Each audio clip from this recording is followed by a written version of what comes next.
अब बात करेंगे यूपी की, जहां कुछ महीने के बाद चुनाव होने जा रहे हैं और बीजेपी पश्चिमी यूपी को साधने के लिए पूरा जोर लगा रही है। आज खुद मुख्यमंत्री योगी आदित्यनाथ कैराना पहुंचे। आखिर योगी कैराना ही क्यों गए और पश्चिमी यूपी बीजेपी के लिए इतना इंपॉर्टेंट क्यों है? ये इलाका बीजेपी का पावर जोन कैसे बना, अब आपको बता दें।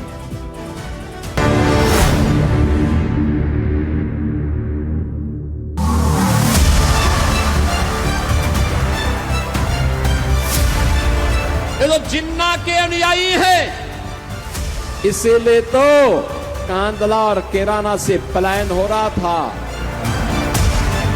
एक शरारत के तहत यहां की डेमोग्राफी को बदलने की जो साजिशें हो रही थी।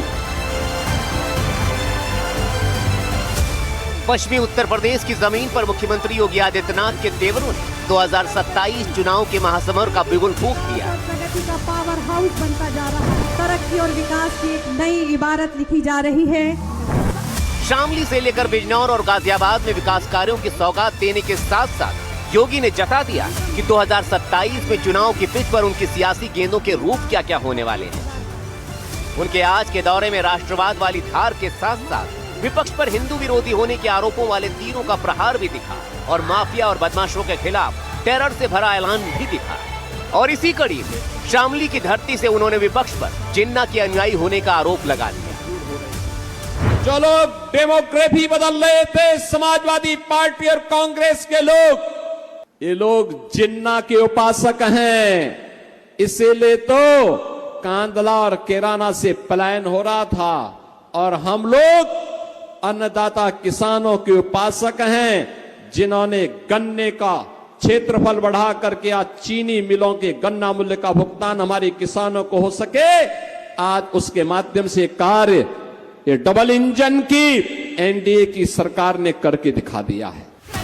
योगी के जुबानी तीरों में हर तरफ हिंदू हितों की बातें थी। उन्होंने पश्चिमी यूपी के कुछ हिस्सों में डेमोग्राफी बदलने की साजिश करने वालों के खिलाफ सख्त तेवर दिखाए। साफ कह दिया, डेमोग्राफी को बदलने की साजिश रचने वालों को बर्दाश्त नहीं किया जाएगा। योगी के सख्त तेवरों ने साफ कर दिया कि 2027 का चुनाव राष्ट्रवाद बनाम तुष्टीकरण पर ही लड़ा जाएगा। शामली आज से 10 वर्ष पहले लोगों के लिए कोहतुल का विषय बना हुआ था। लोग इस बात को ढूंढते थे कि शामली जिला है कहां। आज जब मैं कैराना को देखता हूं, शामली को देखता हूं, अंतःकरण से खुशी होती है कि जैसे प्रयागराज की धरती मां गंगा, मां यमुना और मां सरस्वती की त्रिवेणी के लिए जाना जाता है, ऐसे ही पश्चिमी उत्तर प्रदेश में हमारा शामली जनपद अब दिल्ली देहरादून एक्सप्रेसवे,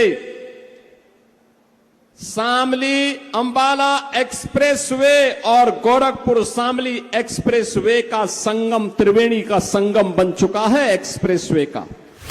अगर ध्यान से देखें तो योगी पूरी तरह से हिंदू वोट बैंक को साधते नजर आ रहे हैं। ऐसे वक्त में जब विपक्ष चढ़ावा चोरी के आरोपों पर बीजेपी को घेर रहा है, दूसरी जगहों की तरह योगी आदित्यनाथ ने पश्चिमी यूपी की जमीन से भी विपक्ष पर रामद्रोही होने के साथ साथ राम भक्तों पर गोली चलाने वाले जुबानी बाणों की भी बौछार कर दी। एक समय था जो लोग आज आस्था की वकालत करते हुए दिख रहे हैं, ये लोग 2017 के पहले जय श्री राम बोलने पर लाठी मारते थे, गोली चला लेते थे, गोली चलाते थे, कावड़ यात्रा को प्रतिबंधित करते थे, श्री कृष्ण जन्माष्टमी के आयोजन को रोकते थे,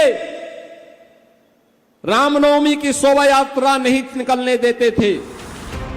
विकास की सौगात और ध्रुवीकरण की जुगलबंदी से योगी विरोधियों को बैकफुट पर धकेलने की कोशिश में और उसी तैयारी का नमूना पश्चिमी यूपी में दिखाई दे रहा है। पश्चिमी यूपी में अपनी हुंकार से योगी वहां पैदा हुए उस गैप को भरने की कोशिश कर रहे हैं, जिसमें 2027 में 136 में से 109 सीटें जीतने वाली बीजेपी को 2022 में 37 सीटों का नुकसान हो गया था।